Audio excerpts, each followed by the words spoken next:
Today on the Rebel Rebel, you get to meet Mike Radoor, an entrepreneur and coach who shares his story about building a $400 million company and losing himself to excess. But this show isn't that. It's how Mike found purpose as a father and helping men live with discipline, honesty, and self-respect. This episode of the Rebel Rebel is brought to you by my book, Brand Jitsu. All right, forget brand theory. This is branding that punches above its weight. After 25 years helping artists, entrepreneurs, and businesses stand out, I wrote Brand Jitsu. Move your brand from meh to memorable. It's the real stuff, story, strategy, and sharp positioning that makes people pay attention. Find it at your favorite bookstore or online at brandjitsu.com. Welcome to the Rebel Rebel. I'm your host, Michael Dargie, and somewhere across the world from me, we're going to find out where we have Mike Radoor. What's going on, Mike? Where are you? Michael, what's up, man? I'm excited. I'm excited. Yeah, me too. Where are you in the world? Right now, I'm based in south of Spain, Marbella, but normally I'm in between Dubai and Marbella. Oh my God. I just don't want to crib this phrase. I'm so jelly. I want to go to Spain so bad. I've never been. That's next on our list. It's a great place. You know, it's warm here, and you know, people, I would say like there's one thing you'll notice: the service level. And hey, I love all Spanish people, but they just have a culture of being a little bit more slow. Oh, see, and that's good. Yeah, it can be good. It can be good. It can be good. But just it's like, not always good. Again, well, especially if you're like, you know, entrepreneurial and you just got to get shit done. Like sometimes you want it to be a little fast. But I can sign off on that. Yeah. I was just on Vancouver Island on a book tour, and island life is a thing. It is slow. Nobody does anything fast, so I appreciate it. Yeah, but I do appreciate it. There's just areas where, you know, it should be happening fast. Like, you know, getting your bank documents, it's very analog here. You know, you have to literally go to the bank, sign a paper, and then they close their shops, a bank, you know, they close it at 2 p.m. If you don't make it, you don't make it. So there'll be things here where it's not so digitalized, and you know, everything has its upsides and downsides. So fair enough. So I love Spain. Don't get me wrong. I was just pulling out a little joke here, which is actually I just dug right into it. Yeah. So Mike, tell us, what is it that you're up to right now? What's your thing? Oh, Mike, I'm on a mission. I'm on a mission to make men better men. Oh. I'm on a mission to teach men, you know, that you can actually. So there's a difference, Michael. I figured out. So I've been everything but. So it takes one to know one. Okay. All right. So I'm on a mission to teach men that, you know, there is a difference between being good at being a man and being a good man. Okay. And you can be both. And that's what I'm teaching. That's what I'm coaching. So I'm having a coaching company where I'm doing masterminds around the world. I'm doing, you know, I have my training systems, and I'm teaching men to embody discipline. Okay. Like immediately what jumps into my head is like, oh my God, I'm going to get letters, because, you know, like, are we allowed to be men? Like, and what does that mean? That's the thing. I know, and I'm not, and I don't want this to be this episode. I'm just saying, like, it's a big point to make. Yeah, like, but what does that mean? Yeah, but no, we're not. So everyone is confused about being men, you know, and then we've given too much attention for toxic men, and then that has been coming the, you know, is that a man? And then young men is going to get confused, and you know, so there is a time right now where the polarities have shifted, right? And we don't have to make this a subject, but you know, the feminine energy and the masculine energy has, you know, it's kind of been merged into the middle. So women, they can't relax before a man really takes his masculine energy in a healthy way. That's when they relax. So they were working really. So I'm a son of a mother. I have a sister. I have a daughter. I love women. Like, no, everyone is equally worth, but we do have different functions. Sure. Right. Okay. And that's a confusion right now in the world, and which I was confused about as well. So and I figured that out, and I'm just here. I'm about to scream that so loud. And when my new book comes out, Michael, oh my God, you're gonna love that book. It has all my dirty secrets. All my dirty secrets. I love it. Yeah. I had a guest on the show who writes fiction for men. His name is Andrew LaFleche, and so this is not a new territory for me, but I freaking enjoy it. Like I'm just so stoked to hear why you like. So let's back up a step. Is there a place where people can find out about you right now?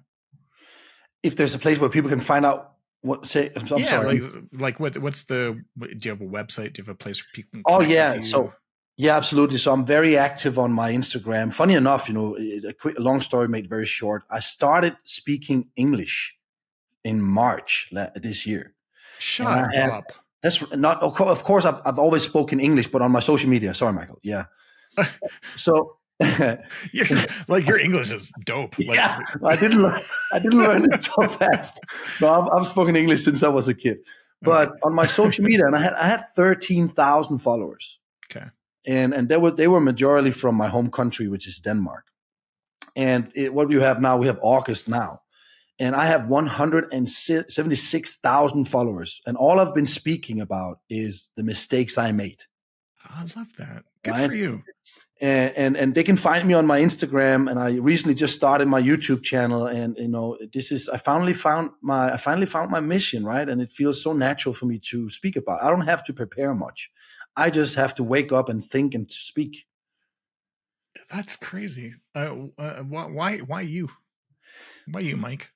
Why me? So, yeah, it's a good question. So I became a father, right? And I was in a relationship with a woman, and both of us, we were toxic.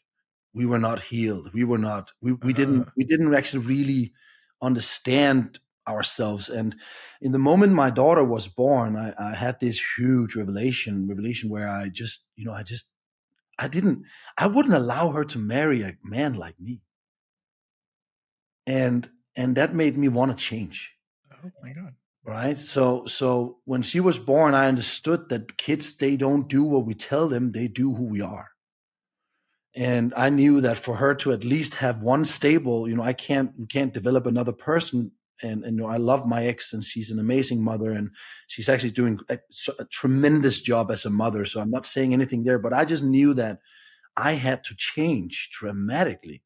Wow. And that's why that became my mission. And I want to give that gift to others, the journey that I was on, all the dark moments I've faced, and the transformation I've done. Wow. Oh man, like one of the things I love to ask in this show is like when did you know you're going to go left when everyone went right? When did you zig when everybody zagged? It sort of feels like this is a new thing for you, but maybe I'm wrong. But No, like, that's have you right. always been this way? No, so this podcast, the name of the podcast just matches me, Rebel, man. I've been a rebel. So since I was a kid, I always done, uh, it all stems from, low self-worth. I had a low self-worth growing up, and due to, the situations I was in and the parenthood I was in, et cetera, et cetera. And I always had a big need of being validated externally, which gave me a huge drive. So my driver was approve me, approve me, approve me. And that made me into a rebel. I just wanted to be approved or loved. I wanted to be loved. And that gave me a superpower. So whatever I intended to do, I typically became the best. But I wasn't the best at being the best, but I became the best. But I wasn't having, I was not having respect and honor in everything I did, which is a moral virtue of a man, right? But ever since I was a kid, the businesses I've started has always been about look at me, I'm good enough. And that was that's a rebel, that could be a rebel, a rebel attitude. Oh, yeah. Oh, what's your earliest formative childhood memory? Like what do you, if you look back and you're like, oh man, this is the first time I remember remembering. What is Wow, what a good question. that? I'm seeing It's a tough one.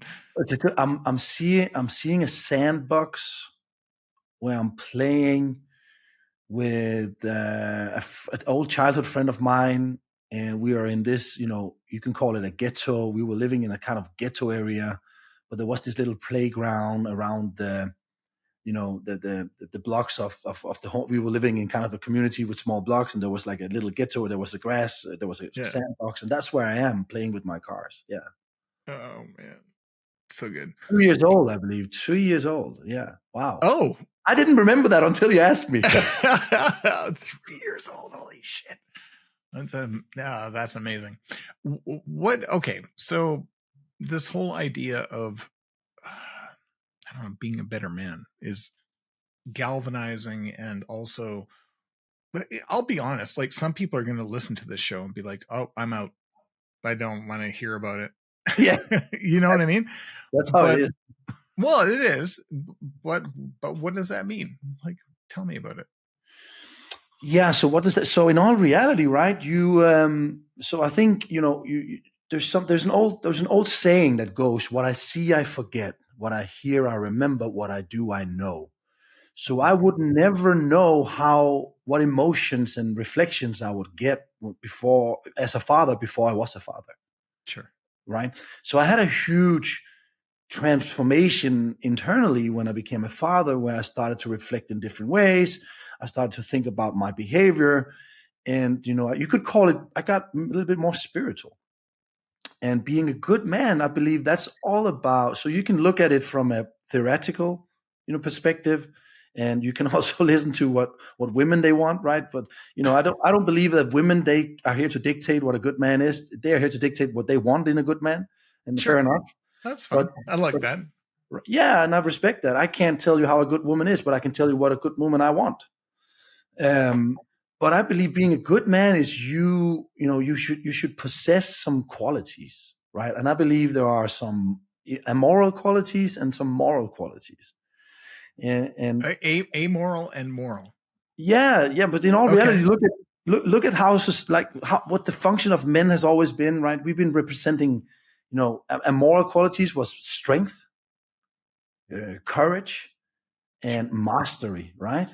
And courage, let's just quickly open that up. So courage is your willingness to get hurt in the benefits of your group, right? That's courage. If Sure.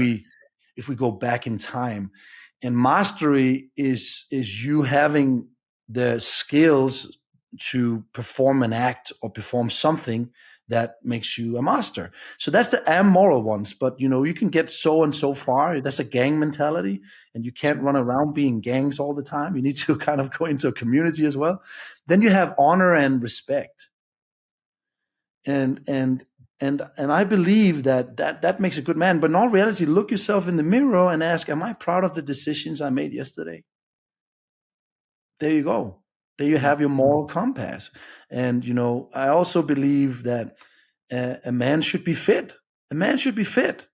Like, I literally mean a man should be fit. It's like self-respect. You can't. But we're living in a consumption time, where we just literally like, look at the average man today. They're terrible. The average man today is terrible. It's terrible. And I'm just saying it's the truth. The hard truth. You're not wrong. I'm not laughing because you're wrong. And I look at myself as an example. I'm just like, oh man, like when I'm working out, I feel my best. Yeah, but it's more like it's that self-respect level. I'm not saying that, like, I took a decision of I like to be muscular, right? So that's that's a preference. But having a good health is everything, right? I've been sick for 48 Eat, hours now. eat And well. yeah, eat well, get your sleep, get good relationships, and literally be proud about who you are. And being proud about who you are is how you conduct yourself, is how you treat others, and it's this internal validation, the values, the principles you live by. And it's to literally, I love. So I never read the Bible, I never read any spiritual books before I really got hit by my own truth. I and love it. Okay. and I remember in the New Testament, it just starts with Jesus walking through the desert, right, in 40 days, and having the devil next to him trying to tempt him all the time. And the story there is all about resisting temptation. And I believe a good man, he's able to resist temptation. He's able to resist temptation in any manner. So the temptation of losing his temper when he's not to be used, his temptation to eat, let's just call it shit food when it's not good for him, and so on. And I believe that's a good man. Yeah. Oh my God. What's the one thing you do for you, Mike? Like what? Like if you're off camera Yeah. and you're just being Mike, Yeah. what do you do for you? oh man, it's going to sound like you're going to think like I'm saying this because I am on camera and I am in this, a, this is the juxtaposition. yeah, no, but I sacrifice. I sacrifice myself a lot for my mission, and I haven't done that. So I've created big businesses, Michael, and I've done it without actually going completely all in. And right now, I realized that I found a purpose in life in a deeper way, and I believe the purpose of life, which is a one size fits all. I'm also explaining that in my book. A one size fits all purpose is for you to develop the absolute best version of yourself and serve others with it. And that's what I do for me. And I really, I've learned something tremendously big for we work on belief systems, right? So we all have belief systems, and what I say here you might not believe in, and fair enough, I can respect that. But I firmly believe that the average person connects happiness with mental comfort, right? So I'm happy when I'm mentally comfortable. Sure. Right. And I just don't want to be average. So I connect happiness with becoming, growing, and challenges. That's where I'm happy. And the reason why I'm saying that is because, I figured out that there was a pull in me all the time for this comfort. Why do I want to be comfortable all the time? Why can't I just do stuff that's hard and loving it? Yeah. And that then I tracked it back to human evolution. Our brain is what, 200 to 300,000 years old. We are Homo sapiens, right? So if you and I, we went back in time and we suddenly just beamed ourselves back 200,000 years old, 200,000 years back, we'd be like, shit, this is a cruel environment, bro. What are we going to do? But there we will have a survival mechanism. That's actually the reason why we're sitting here. So our ancestors was benefiting a lot from seeking towards comfort. But today in this world we live in, the last 100 years, like the comfort and convenience has raised, tremendously. We can't control that anymore. So that's why people are getting overweight. That's why people are not really, giving their all, because we have the survival mechanism. So we haven't gotten that manual for it.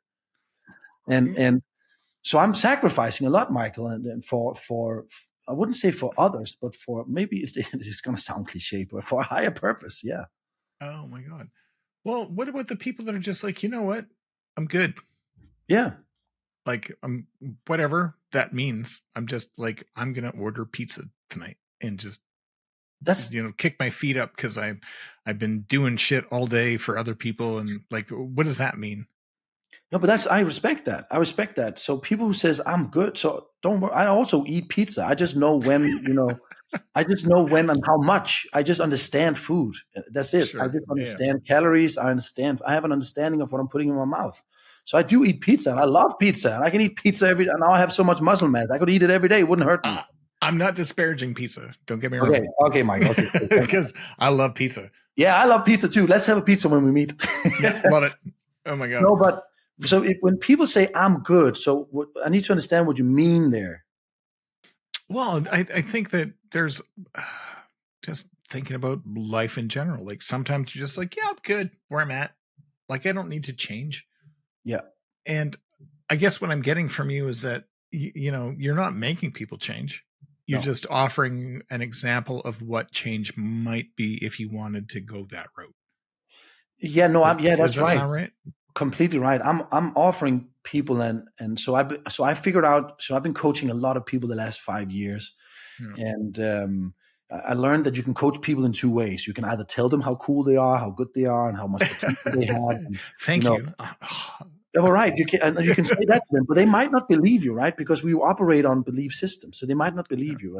And I figured out the best way of coaching people, and the people that want to be coached the way I coach, is to let them remember who they are by me demonstrating it, so they can see themselves in me. Oh. And that helps. So when I talk about, I just talk about my problem online, and then people, they were like, oh, I have the same problem, and then I'm showing them a way. So people who say I'm good, well then fine, then be good. And I respect that. And just don't come and sit there. And this is my point. Don't come and sit there and wish you were somewhere else someday, because that happens. I know that Steven Seabold, I think he's a Canadian. Steven Seabold is a great author, and he's been writing a book, 177 mental toughness secrets, right? And he says that that there are different awareness levels, and he literally says there's poverty awareness, poverty consciousness, working class consciousness, middle class consciousness, upper class, and world class consciousness. And he said that 70% of the world is classed in middle class awareness consciousness, and he says those are the hardest ones. They're the most delusional and self-deceptional ones. And that really hit me, because he says they know that there are levels above, but they don't have any intention to go there. So their actions are not aligned with their desires. So they start to lie to themselves. Oh, shit. They start to say, well, I'm working I'm working as hard as I can. In other words, they're dreaming about having that Ferrari. They really they would love to try to have it, but they're not willing to put in the work. So they lie to themselves, say, I'm working as much as I can. I'm prioritizing my time as much as I can, et cetera, because that makes them feel okay with not working hard. And Wow. I just figured that out. And I said, well, if I'm dreaming about that Ferrari, I'm going to fucking have it. Do you So have a Ferrari? if you say I'm good, just make sure you are good. Do you have a Ferrari? Do you want one? No, I never had one, but I've driven in many. I've had a Porsche. I've had a Lamborghini. I've had all these supercars. And to be honest, it won't last. Like, it's 4 weeks, and then it's the same car, so it won't make you happier. It won't. Mm-hmm. It won't. And I don't want to have a Ferrari, because they really burn down quick if you hit the pedal. What's your favorite food? Oh God, that's Danish food. That's my home food. Danish food. And it's funny. It's called. Yeah. It's like, okay. Like, It's called. I don't know. Like, tell me. I want to know. So it's a funny story, because it actually it is Danish, but we call it Swedish. It's called, and I have to directly translate this: Swedish sausage dish. Tell it like it is, and Yeah, because we have people around the world. Yeah. So svensk pølseret. Okay. Yeah. So that is pussycat. Say that again. Pussycat. No, not pussycat. No, pølseret. All right. What is it?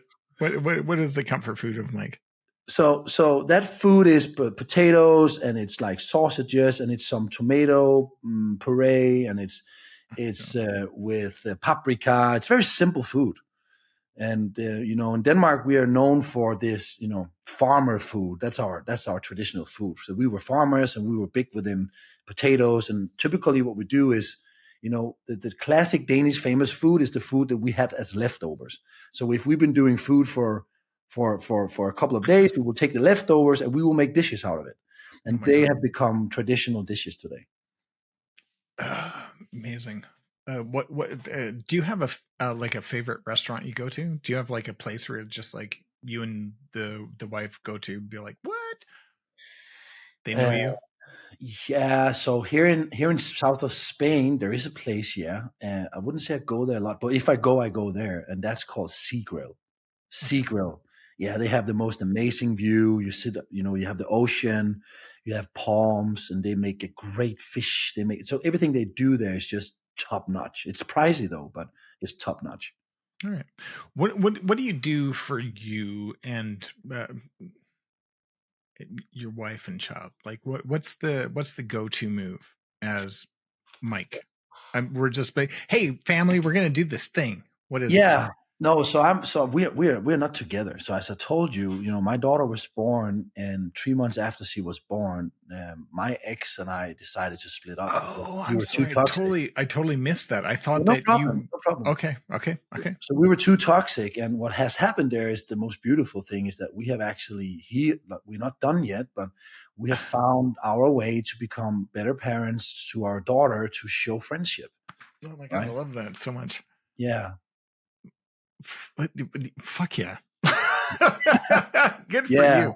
Oh my God. That's been a tough one for me. So that's also why I dramatically wanted to change so much, because I know that this little girl, she needs pure energy. Got it. I honestly, I thought that you had another relationship, and then I thought you had this one. Okay, so that's my bad.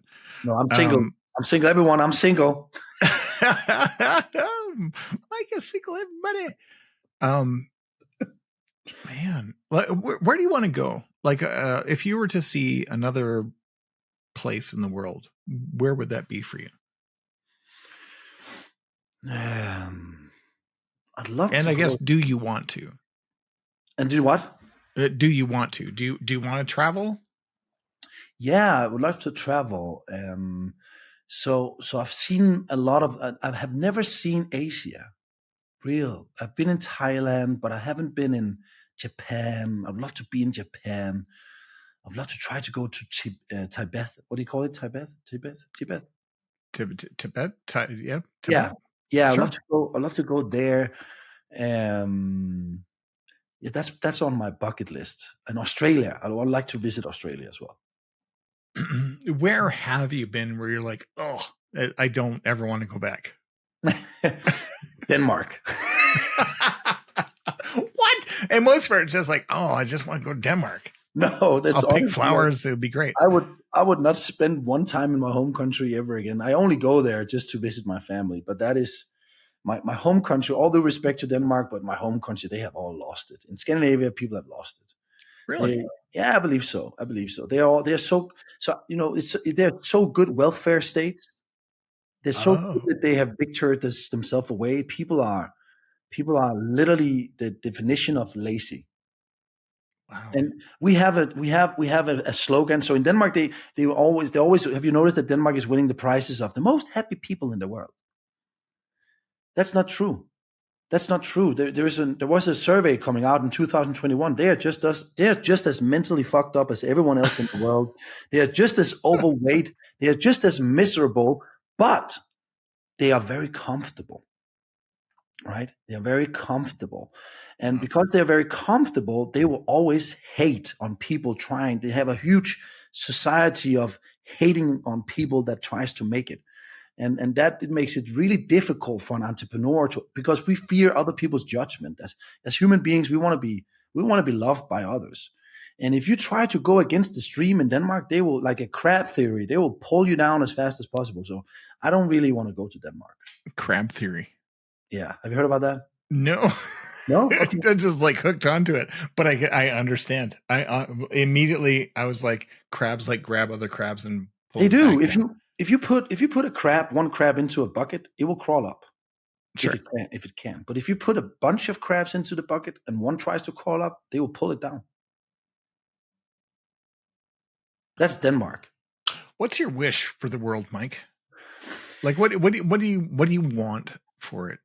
If you're to be like, oh man, here's what I want. Here's the perfect thing. Yeah. Um, I would want, no more pollution, a clean world where everyone can live in balance and harmony. Everyone has food. Everyone has access to clean water. I would love to have a world that is actually livable everywhere it is. That would be great. Amazing. That would be great. But What's capitalism won't allow us, huh? Oh well, I mean, I don't know. I'm not going to cast aspersions. I think that your wish is what we all wish. What's the book you haven't written? The book I haven't written. Yeah. Oh, but I just wrote it. Yeah. Oh, is that the one? Oh God, yeah, that's my deepest secrets, man. I'm telling you all the mistake. I'm telling you, again, my story is that I was living a Wolf of Wall Street lifestyle after I exited out of a company. Right, I built a $400 million company, and I did a couple of millions of euros in exiting in that. And after that, I built a few more companies. I sold them off quick, and I was wealthy enough to live a crazy lifestyle. And I lived for 10 years, and I lost myself in those 10 years. And those 10 years of I would say increasingly dark times with substances and women and overindulgence of life. That's where I kind of lost my fortune again. And that book is about it. So that was the book I was most afraid about writing. That was, here's who I am. Here's who I was. So I just wrote it. Why? Okay, so the question has to be, why did you write it? Like, why expose that vein? Why open that up? So yeah, that's a good question. So again, I took a decision of my life. I dedicated the rest of my life to helping others.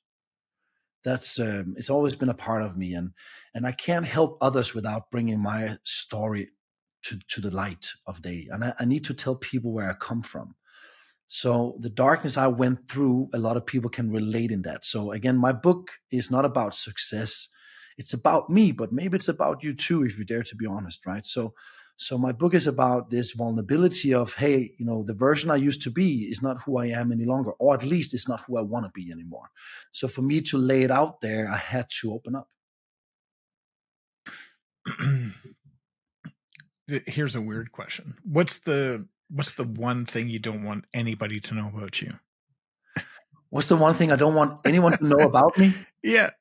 And it's such a shitty question to ask, like on a podcast, but we're not live, so we can edit it out. But like, Yeah, it's good. what is the thing that you just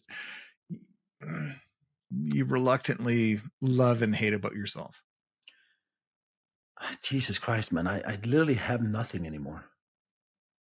I don't have anything that I don't want, and I know you're not going to believe me, but it's when you read my book, you will believe me.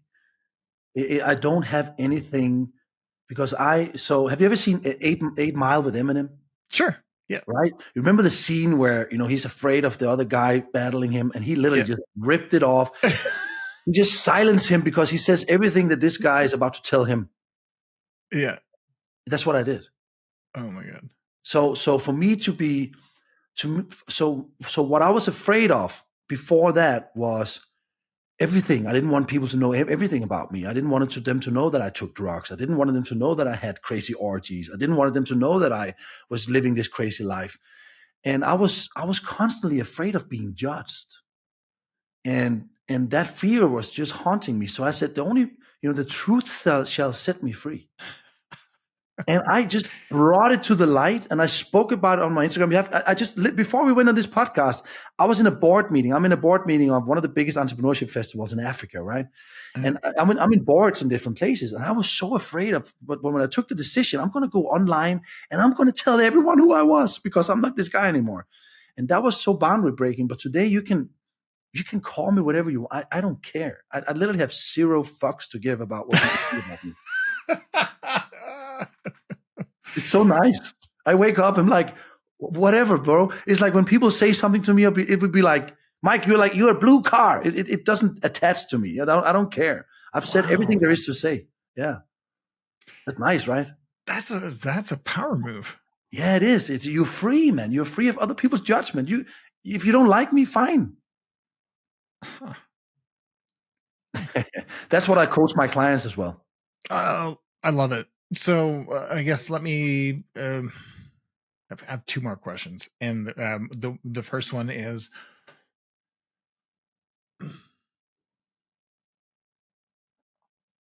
why you, Mike? Like, just why you? So we all have it in us. We're capable of so much more than we believe. But when we believe, I believe it's our duty to serve that, that energy, because I was inspired by people in my life. And when you get, I believe when you go through a lot of difficulties, adversity, you either crack, or you can crack and you can rebuild. And when you gain a power, I believe that's your first step to the next level. The next level is then to level up. And I had that choice. And so this is going to sound weird and spiritual, but I believe I'm just a vessel. I'm just a vessel following a voice that's in my mind. That's the right thing to do.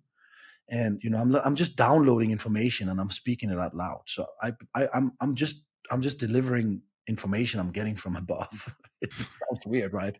But I'm not. I didn't lose it. I didn't eat mushrooms or anything. But that's the truth. Huh. There are people in the world that are stepping off the precipice. They're launching into things. They're deciding what to do next. I call them rebels in waiting. What advice do you have to those people, wherever they are in their journey? Become brutally honest to yourself. It's like really honest. Look at yourself of who you are and make sure that who you are is who you want to be. And everything you don't want to be, bring that to light and kill it. And then you'll get power. Bring it to light and kill it. So here's a weird thing that just jumped into my brain, is that there are a lot of things that I either want to be, I think I should be, whatever that happens to be. I tend to dim that shine and not absorb the fact that I can make that change. So what you just told me is that I can just make that change. Yeah, so there will be levels of pain you haven't gone through. So that's what I call self-sabotage. You're sabotaging yourself because you're putting a dim on yourself, right? And the solution for self-sabotage is enough pain, because when you have enough pain, you will be, I never want to feel like this again, right? And the only way you can go through pain is through the objective reality of truth. And what we tend to do, Michael, is we tend to, easen it up and say things to ourselves to easen it up. But okay, so that's the excuses gone every, right? It's like, you're on a diet. So a basic thing here, you now you want to lose weight, and, you go to this party, there's this cake, and you're not supposed to eat that cake, but you eat that cake and your brain says, it's just a little piece. We lie to ourselves. Instead of sticking to our rules, right? So the way you can get that, you need help. You need help to literally sit down and say, I need to identify all my worst behaviors and all the things I'm tired of. So there's a process for that.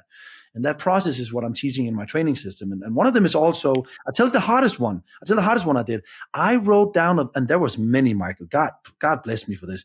There was many on my list that I had to call and say, I am so sorry for what I did to you. And, I had an ex that I married, and, I brought her from Tehran to Sweden, and I left her. I cheated on her and I left her without a notice. I just left her within 2 weeks, and I didn't speak to her for 7 years. And I had a long list, and I promised in my book I'm writing, she's the last one, the big one on my list. And before this book is published, I will call her.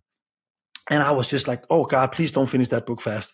Please don't finish that, because that was such a heartbreak for me. But when I didn't came to that, it took me years, and I called her, and I called many on that list, and I said, I honestly gave her an apology for my behavior, and I could only do that, Michael, because I had changed.